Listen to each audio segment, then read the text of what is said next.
ce que les gens de Akaradio ont dit, ça, ouais, ça a quelque chose à voir avec ça. Parce qu'on a déjà vu, comment on appelle ça, première partie des ballons depuis autrefois là. En tout cas, les joueurs n'arrivaient pas à tirer. Donc, avec ce qui est arrivé hier, quand j'ai regardé, puis on me dit que non, il y avait du mystique dedans. Ouais. Et, les gens d'Akaradio, là, vous avez raison, mais envoyez-nous devant encore. Bon, concernant l'histoire d'Akaradio, il faut dire que nous sommes en Afrique. Hein. C'est vrai, nous avons des croyances, nous avons des religions qui sont arrivées, le christianisme, puis l'islam. Mais en Afrique, il y a des choses qui ne peuvent pas s'expliquer. Donc l'affaire d'Akaradio, avec cette coïncidence, bon, on va voir dans les prochains matchs, si Akaradio a vomi nos buts, on les recueillera lors des prochains matchs. Et ça, c'est notre avantage.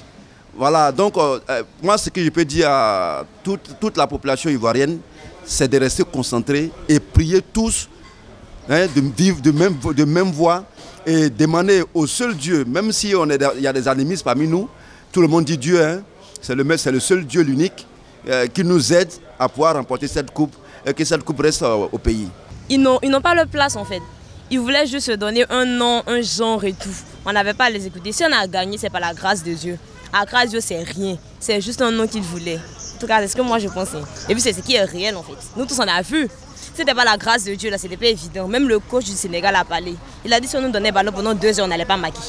Et concernant ce que la vieille d'Akaradio a dit, moi je pense que, à mon humble avis, s'il y avait ça dans le foot, il y a d'autres pays où il y a, en tout cas, ils sont plus avancés mystiquement que la Côte d'Ivoire.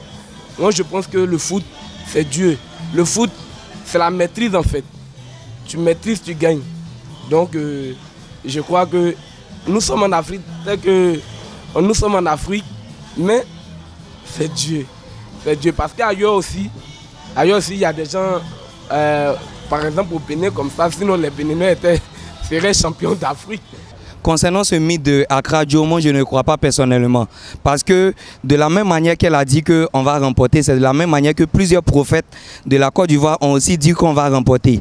Donc je ne crois pas à ce mythe, je ne crois pas au début qu'elle a vomi et tout. Ce que moi je pensais que c'est Dieu même qui nous fait grâce de pouvoir avancer dans cette CAN et de pouvoir remporter la coupe. Ce n'est pas les gens d'Akaradio qui ont fait que nous on va en finale. C'est Jésus-Christ de Nazareth. C'est lui qui nous donne la capacité, il nous donne la force, l'intelligence de jouer.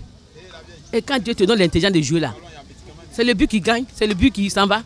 Donc c'est Dieu qui a mis le but dans les pieds des Ivoiriens, c'est Jésus. Il a mis les buts là dans les pieds des Ivoiriens. Quand il tire net en même temps, ça rentre. Bah, Akaradio n'a même pas le pouvoir. Je le nique. Plusieurs fois je le nique. Non, on s'en fout d'Akaradio. Il n'a quelle puissance? Dieu a toutes les puissances du monde. Donc Akaradio, lui, il est... La vieille d'Akaradio, là, vraiment, son affaire, là. Mais ce qu'il peut dire, ballon, là, c'est Dieu. Voilà. Elle a parlé bien, elle a parlé. Je n'ai pas dit non, elle n'a pas parlé. Mais ballon, là, ce qu'on a gagné, là, c'est Dieu. Ce n'est pas affaire d'Akaradio, c'est Dieu. C'est Dieu qui a fait toutes choses, là. C'est Dieu qui décide. Akaradio peut faire ce qu'il peut faire, ou bien elle peut faire ce qu'elle peut faire. Mais si Dieu n'a pas mis la main dedans, on tout fait, il n'aura rien. Donc, il ne croit pas à ça. Le ballon qu'on a gagné, c'est Dieu.